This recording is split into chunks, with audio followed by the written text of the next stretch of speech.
টালিগঞ্জ কাণ্ডের রহস্য কিনারা। গ্রাহামস রোডে ভ্যাটের মধ্যে কাটামুন্ডু উদ্ধারের ঘটনায় ইতিমধ্যেই একজনকে আটক করেছে পুলিশ।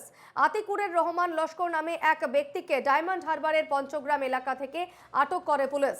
শুক্রবার পঞ্চগ্রামে তাকে আটক করে পুলিশ এবং তদন্তকারীদের দাবি নিহত তরুণী পারুলিয়ার কোস্টাল থানার বাসিন্দা। কলকাতাতে পরিচারিকার কাজ করতেন তিনি। তরুণীর মাথা গলফ ক্লাবের পিছন থেকে উদ্ধার হলেও বাকি দেহাংশ কোথায় তার খোঁজ চালাচ্ছে পুলিশ। এই মুহূর্তে ঘটনাস্থল থেকে আমার সঙ্গে সরাসরি রয়েছেন প্রতিনিধি সুস্মিত মজুমদার। সুস্মিত, কিছুটা কি কিনারা করা গেল? যেমনটা জানা যাচ্ছে এই ঘটনার সংক্রান্তে ইতিমধ্যেই একজনকে আটক করেছে পুলিশ।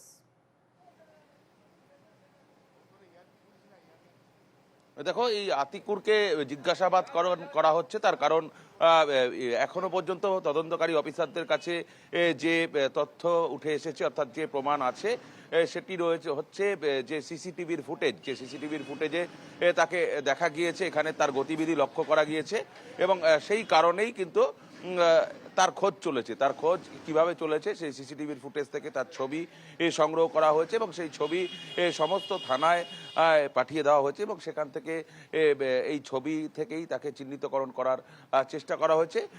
তারপর তার ফোন নাম্বার পাওয়া গিয়েছে, ফোন নাম্বারের টাওয়ার লোকেশন ট্র্যাক করা হয়। টাওয়ার লোকেশন ট্র্যাক করার পর আর এই জায়গায়, যেই জায়গায় মৃত মুন্ডু পাওয়া যায় সেই জায়গাতেই তার গতিবিধি লক্ষ্য করতে পারে, অর্থাৎ সেই লোকেশনে তার উপস্থিতি লক্ষ্য করতে পারে তদন্তকারী অফিসাররা এবং সেই কারণেই কিন্তু তাকে আটক করেছে, তাকে জিজ্ঞাসাবাদ করছে। যদিও কাটা মুন্ডু পাওয়া গেলেও এখনো পর্যন্ত দেহাংশের পাওয়া যায়নি। সেই দেহাংশ কোথায় রয়েছে তার যেমনভাবে তদন্ত চলছে, তল্লাশি চলছে এবং এই আতিকুর তাকেও কিন্তু জিজ্ঞাসাবাদ করা হচ্ছে যে এই ঘটনার সঙ্গে আদৌ তিনি যুক্ত ছিলেন কিনা বা এর সঙ্গে আর কেউ যুক্ত রয়েছেন কিনা বা তার পক্ষে একার পক্ষে এটা এত বড় ঘটনা ঘটানো সম্ভব কিভাবে হলো বা কি কারণে এই ঘটনা। তবে প্রাথমিকভাবে যেটা জানা গিয়েছে, বিবাহ বহির্ভূত সম্পর্ক জেরেই এই ধরনের ঘটনা ঘটানো হয়েছে। তার কারণ যে মহিলাকে খুন করা হয়েছে সেই মহিলার আর একাধিক বিবাহ বহির্ভূত সম্পর্ক যেমনটা সূত্র মারফত জানা যাচ্ছে এবং সেই জায়গাতে দাঁড়িয়ে কিন্তু তদন্ত এগিয়ে নিয়ে যাচ্ছে পুলিশ। তবে এখনো পর্যন্ত কিন্তু দেহাংশের বাকি অংশগুলো কিন্তু এখনো পর্যন্ত তদন্তকারী অফিসাররা তাদের হাতে আসেনি।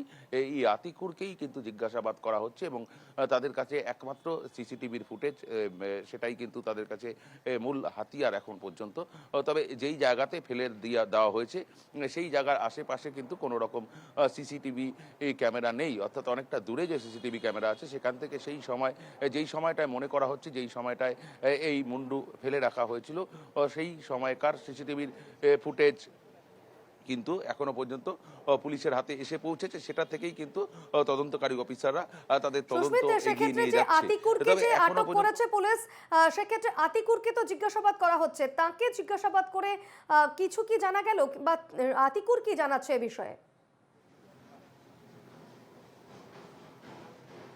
দেখো, তদন্তের স্বার্থে এখনো পর্যন্ত পুলিশ সে বিষয়ে সম্পূর্ণ পরিষ্কার কিছু জানায়নি। তার কারণ যেহেতু তাকে এখনো পর্যন্ত কিন্তু তাকে আটক দেখাচ্ছে, তাকে গ্রেপ্তার দেখায়নি। তার কারণ সরাসরি তিনি যদি যুক্ত থাকতেন তাহলে কিন্তু তাকে গ্রেপ্তার করা হতো, গ্রেপ্তার করে তাকে আদালতে পেশ করা হতো এবং তারপর তাকে হেফাজতে চেয়ে তাকে জিজ্ঞাসাবাদ করা হতো।